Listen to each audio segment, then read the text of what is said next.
he has a TV show playing to 400 million people. He's booked by Ronaldo and Jay-Z to do private shows, and the world is his stage.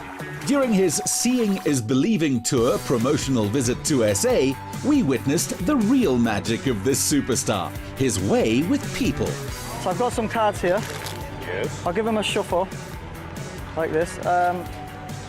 Just point to one, point to one.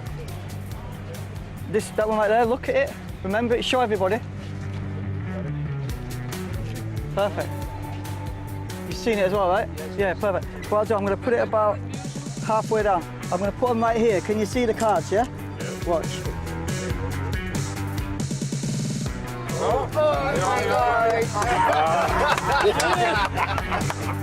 The son of a hairdresser, he was born Stephen Frayne and grew up on a humble housing estate in England, being raised with a sense of wonder. Dynamo, you were 7 years old when your grandfather introduced you to the world of magic. Do you remember the first illusion you ever learned? Oh, I'll never forget it, right? So this is not the first one I ever learned, it's the first one that my grandpa ever showed me, and it blew my mind and is the reason why I do magic today. He had a little green matchbox and he opened it up and you could see there was loads of matches inside. He was shaking them around. There was about 20, I reckon, in there, and you could hear them rattling around. And he put the matchbox on my hand. He didn't do anything, he just snapped his fingers. And when I opened the box, all the matches had vanished. It was like impossible. It's like absolutely insane.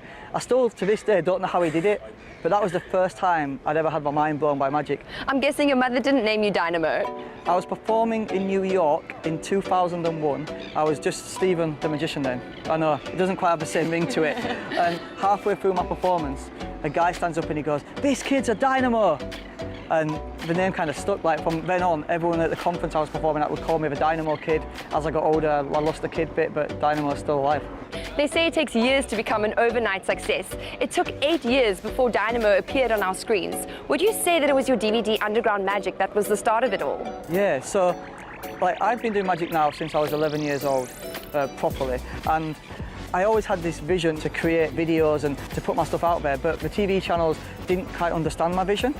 So YouTube came out and I started filming my stuff for YouTube.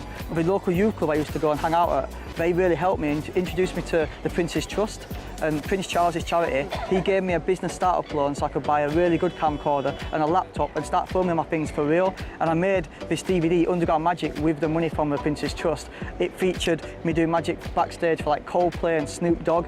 And it was just me and my friends just hustling our way backstage, you know, we were really cheeky. And that got seen by the right people, which I think then over the years, it took still quite a long time after that to get in the right hands and land me Magician Impossible, the TV show. But it also built up like an underground cult following, which is why I think eventually the TV companies couldn't ignore me.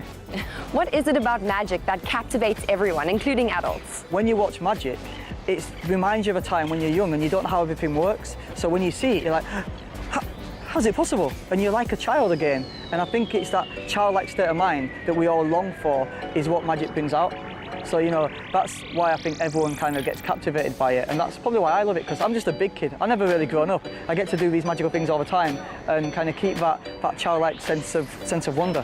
Which has been the most terrifying illusion to perform? And was there ever one where, during the performance, you experienced extreme doubt?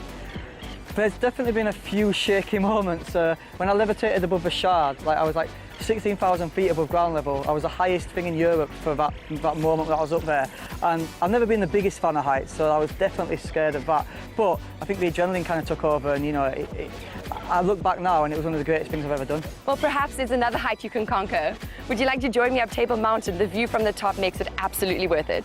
We've got to go up Table Mountain, right? We're in Cape Town. Exactly. Why not? The weather's beautiful. You look good, I look all right, so we're good, let's go. Dynamo's magic is created in the world of everyday people. He never pre-publicizes his grand illusions and often uses famous but easily accessible public spaces to perform them. It's allowed him to capture the imagination of young people, and in the age of social media, his 8 million fans and over 1 billion views online make him the world's most followed magician. So welcome to Table Mountain. What do you think? This is amazing, come on, look at that. Like, what a view. What do you like most about our country? You know what, I have to say the people. I know it sounds a bit cliched, but I went to some of the scarier areas and some of the really nice areas, and everyone I met, no matter where they were from, were so welcoming. But it just makes me love the people here more than anything. What has been your personal highlight of your career? Creating this live show, Seeing is Believing. When I was younger, I never imagined I'd be doing magic on stage. It always petrified me, the thought of walking out in front of thousands of people.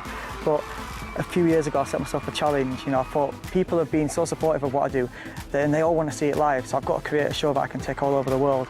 And I put this show together, and whilst making it, I realised that it's not necessarily about me being on stage on my own, it's about me being amongst the people whilst I'm doing the magic. So when I walk out on stage now, I don't feel scared anymore. I feel like I'm walking out with the audience, and we're creating an experience together. And it's something I'm so proud of.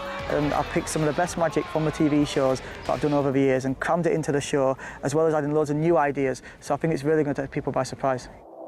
Showing him a little of our own natural magic, Jade suggested Table Mountain as the setting for his next grand illusion. A card trick was a good start. So now really focus on the card. Okay. You got the card in mind? Mm-hmm. For the first time, name the card out loud. Queen of Hearts. Queen of Hearts. Are you sure that's the one you want? If you want, you can change your mind. It's up to you. Nope, it's Queen of Hearts. Queen of Hearts. Because I gave you that pack. You've been holding it this entire time, so I can't do anything funny with it. But before I even started recording, I made a prediction. Right? I actually took one card and I turned it over. Yeah. If you guys can see this.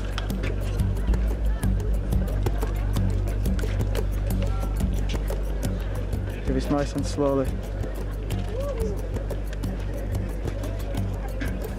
One card right there.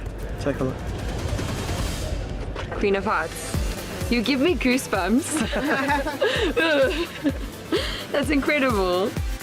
Seen as a master of his art, he believes that people need magic to bring hope and wonder back into their daily lives. It could have no greater purpose.